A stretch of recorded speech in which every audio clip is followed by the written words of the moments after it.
Question 3, again calling the Honourable Member for Onchan, Ms Edge. Thank you, Mr Speaker. I'd like to ask the Chief Minister whether Isle of Man immigration visas for migrant workers are recognised in the United Kingdom for work purposes. Chief Minister. Thank you, Mr Speaker. I think I'd already answered that in a supplementary, but I'm more than happy to reiterate that. An Isle of Man worker migrant visa is issued to a person employed by an Isle of Man employer as set out in Appendix W of the Isle of Man immigration rules. The Isle of Man worker migrant visa is not recognised in the United Kingdom for work purposes. Supplementary question, Ms Edge.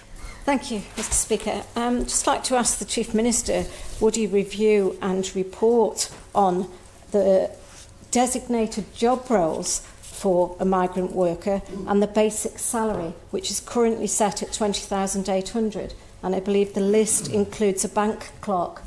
With high unemployment on the Isle of Man at the present time, will the Chief Minister urgently review this designated list? Chief Minister to reply. Thank you, Mr Speaker. I'm more than happy to ask the Minister and myself to review the situation. I would point out that even with our high unemployment rate, it's about 1.5%. We were 0.8%, we're 1.5% circa. And the United Kingdom have just published figures that they're up to about 4.5%, Mr Speaker. So I do not think that we have excessive high levels, whilst it's most regrettable that we've gone from 0.8 to 1.5, given the circumstances. I think the island has weathered the storm rather well, but there will always be special skills that we need to help take either our health service forward, which will be the most significant applicant for this role, or other specialist jobs, and it would be shooting ourselves in the foot if we were to stop this from happening. Equally, if we were talking about 1,000, say, people who'd use this service, then I think the Honourable Member might have a point that we needed to tighten up on the rules. But I think I've declared just over 200 people since May of 2019, and therefore we're not discussing significant numbers here. And as I say, we will always need specialist people with a skill to come and help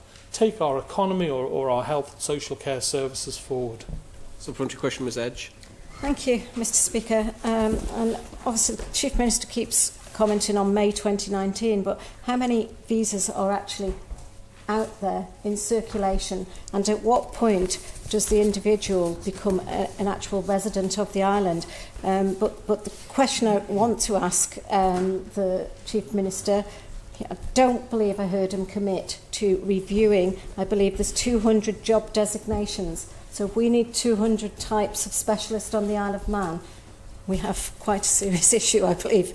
Could the Chief Minister commit to when he will review that list of designations? Chief Minister to reply.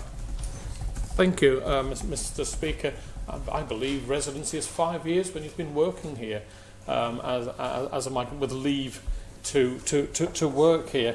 I did say I would more than happily review with the relevant area on the work. Obviously, it would be with the Department for Enterprise, for example, who will review, and they advise us where there are problems. But I would reiterate, 240 odd people being issued with these permits in a period of in excess of 12 months, to me, is not a considerable number when you consider the tens of thousands of people we have working on this island.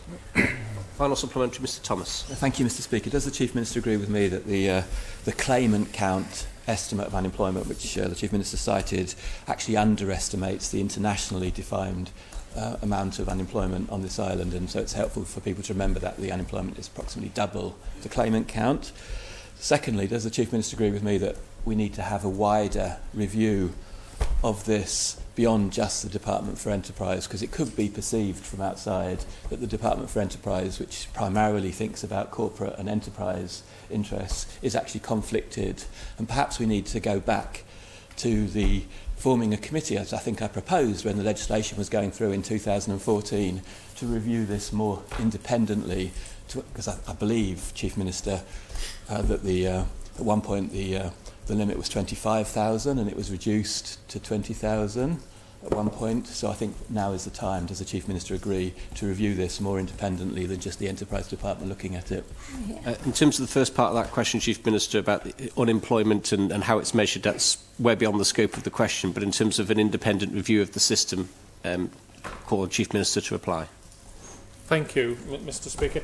I'm at pains to understand why we would need to review the situation. If we have a major problem, then I'm more than happy to review. I've said that to the Honourable Member. If the Honourable Member wants, who originally asked the question, Mr. Speaker, wants to come up with evidence that there's an abuse, then I'm more than happy to have it reviewed. But it's not just the Department of Enterprise. When these decisions are made, the Department of Health and Social Care will advise, does it have a shortfall in a certain type of skill and that it needs. So it's a very open, transparent way of doing things, and if there's a problem, more than happy. But no one has yet, Mr. Speaker, shown me and given me any evidence to say that we have a problem. And I would reiterate that we welcome people coming to our island who have a skill, who are going to take our island forward and either help look after our people, or bring a skill to help a business stay on the island because they need that skill to operate. So again, any evidence that honourable members have, I'm more than happy to take on board. But if it ain't